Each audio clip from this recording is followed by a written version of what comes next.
have an idea. Ladies and gentlemen, samurai and ninja, welcome once again to the channel. My name's James, aka the LightSkinShogun, aka the Black Falcon, aka the Six Raikage. And have you ever seen a show that ignites something primal and instinctive in you?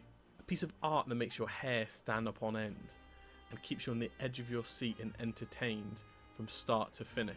That show for me is Kuroko No Basket.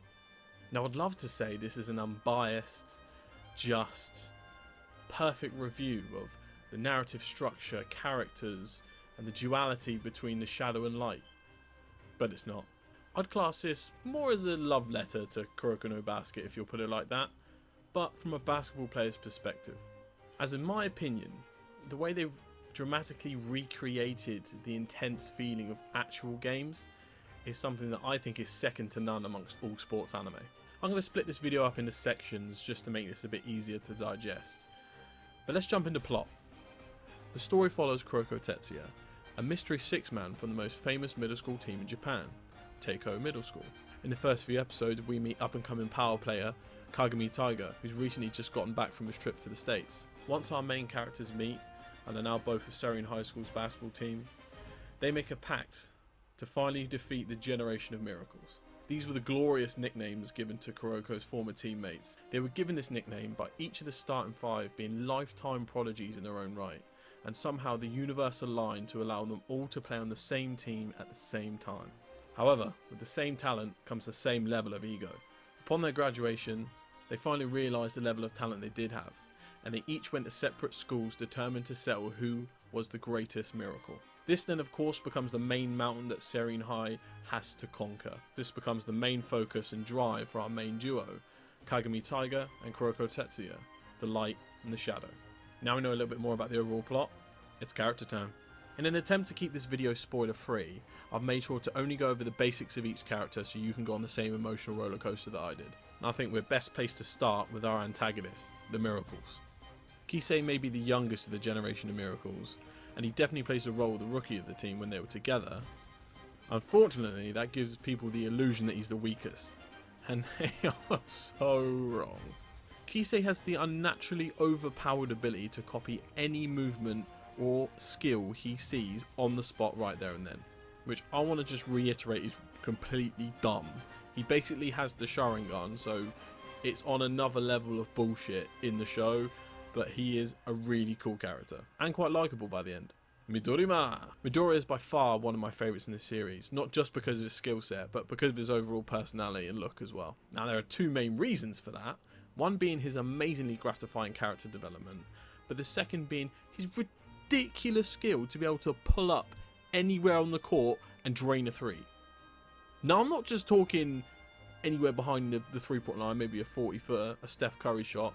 Nah, he can pull up from back court, front court, from the goddamn throwing line, anywhere he wants. Actually, Midorima is on another level. It's cash money for Chef Curry every day. Green-haired MacGyver. You know what I'm saying? Next up, the purple-haired sloth himself, Murasaki Bara.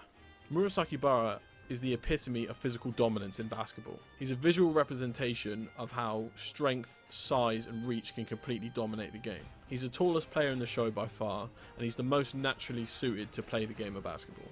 His size and his strength means he's always had to hold back his whole life, so that makes him extra dangerous because he's always got that level he can dive into.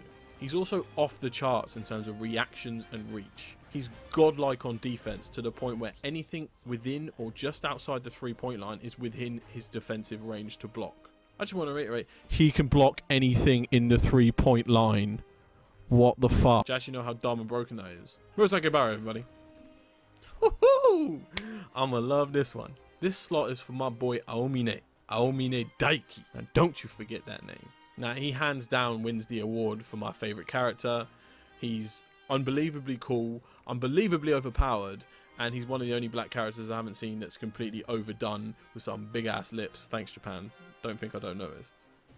Now, I just want to say this guy was the ace, the best player on the Generation of Miracles. He was the go-to when the chips were down. You're down 3, fourth quarter, final seconds. Who'd you hand the ball to? You hand it to Aomine.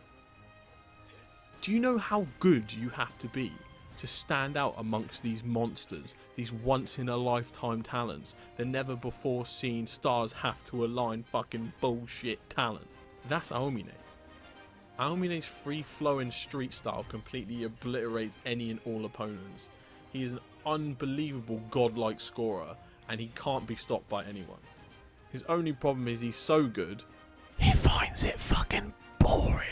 Now for the point guard. Akashi Seijiro. Akashi Seijiro is the man, the myth and the legend that led the generation of miracles. A once in a lifetime point guard with ridiculous vision, basketball IQ and overall badassery. Even though he's the shortest player amongst the miracles, he holds the greatest presence. As a point guard, he's developed a way to keep the miracles themselves in check on the court, to completely run things and stick to the plays. The way he did this was by developing the Emperor's Eye, an ability so overpowered, so ridiculously cool, that there should be no way in hell it's beatable. Now we talked about the miracles, let's get on to the duo, baby! The Light and the Shadow, Kagami Taiga and Kuroko Tetsuya. Starting off with Kuroko, he's the human embodiment of skill and stealth. The mystery six-man can completely mask his presence on the court. By masking his presence, this man can literally disappear from whoever's guarding him and essentially become invisible. Using his small frame and lack of presence as a quiet person, he develops this skill he refers to as misdirection. He's also a ridiculously good passer and can pass with barely even touching the ball. This gives him the ability to slot into places where people don't even think a man is, knock a ball to an open man that no one was guarding. He's the complete representation of team first, and he's ridiculously skilled. He really reminds me of Jason Kidd. He's also the metaphorical representation of the shadow, which is brought up a lot in the series. And that leads us on to the Red Tiger himself, Kagami Taiga. Kagami came into this series with near superhuman athleticism, which puts him head and shoulders above the rest, literally and figuratively. His physical superiority pretty much puts him second to none, only to Murasaki Bara in terms of just pure denseness. He's also ridiculously skilled defensively and offensively, being a perfect all-rounder on the floor. And just watching his progression from Series 1 to Series 3 is probably one of the most gratifying things I've seen in any anime, and just getting to see him soar to new heights, literally and figuratively, has been worth the watch. Now, my main focus on the antagonist and protagonist should not take away from the incredible supporting cast. I cannot stress to you how important the side characters and the element of team is within this show. Most side characters, or at least important ones, are given a really nice depth and flushed out enough for us to really invest in and care about them. This goes especially for when they're trying to dominate their problems on the court and figure out how to progress as a person and as a player. Some of the best moments by far in the entire show come from these side characters developing and taking that next step to improve themselves and the team. Obviously, there's elements of teamwork within pretty much any shonen anime, and especially sports anime you'll see. They've allowed their characters to get over these obstacles and humps, but a lot of it happens on the court with the game on the line.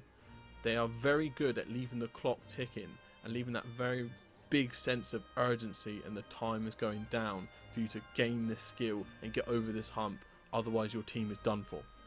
And that leads us beautifully on to the art and the score. That tense dynamic we mentioned in the previous section is really made its own by the music and the art style. The art, for me, the colours pop really well, but they have this amazing focus on contrast and detail, which really add to the level of intensity in scenes. But it's the immaculate score and soundtrack here that really bring that element to life. It takes you on a captivating journey that really brings a sense of gravity to every situation that goes on, and even brings brilliant light moments to when you're taking a break from these intense scenes. I honestly can't fangirl about the soundtrack enough. I literally listened to it on my run today. The soundtrack they put together are extremely motivational, and every intro goes hard. I think that is exactly what makes this show so special. It's the crushing feeling, the looming presence of the generation of miracles that really ramps up every scene and every piece of training, every day off. Any moment, you still have them there as a looming threat. The way they are drawn, the soundtrack behind them, their character profiles and their skills all present themselves as these immovable, impossible obstacles and mountains to overcome and climb. This feeling is piled on even further just by looking at the way their skills are represented on screen. These aren't just typical basketball movements that they've drawn up from motion capture or just by hand. They've added these really nice shonen elements where they're supermaned up and there's so much energy and Super Saiyan vibes to it that it just adds another level of badassery to the show. When you see these powers clashing or emerging from different characters, and you see the Super Saiyan energy flying back and forth, and you see the amazing representation of these powers, it immediately moves into the realm of shonen and adds that brilliant element of action to it. For me personally, the action scenes and the scenes in game bring a level of personal investment on my part and intensity and tension that I haven't found in a show in such a long time. And genuinely, I'm not that big a fan of sports anime, contrary to what you might think, me preaching through this video the whole time. When I watch anime, I use it as a complete escape. I want to see things normal cinema could never deliver to me. Kuroko No Basket has figured out a way to turn something as grounded in reality as a basketball game and shift that into a super-powered, adrenaline-fueled thrill ride of a show that entertains you from start to finish. As you can guess by my enthusiasm for this entire video, it resonates with me on a spiritual level, being both an anime fan and a ball player. But it resonates with me really well because of the person I am. And especially with anime, you always need, in my opinion, a point of resonance. Something that really triggers off that point. You go, wow, this show has something. I can't quite put my finger on it, but I know it's something. But that's the Achilles heel of this show. If you haven't found that point of resonance with what you're watching, the dramatic representation of a basketball game and the dramatic lines and how it's delivered, it may seem over the top to some people. And to be honest, that's fine. There's plenty of anime that don't click with me for certain reasons. I'm not a big fan of haiku, even though people love it and it's such a popular anime, but for me, I find it boring because I started on Kuroko No Basket, and that amazing dramatization and the representation of the powers I think are so much cooler than the representation and the tension built in haiku. Just my opinion. But for me, it will always hold a special place in my heart as just an absolute mad anime that entertained me throughout the whole time, but as an anime fan and a basketball player. But that brings us to an end of another video.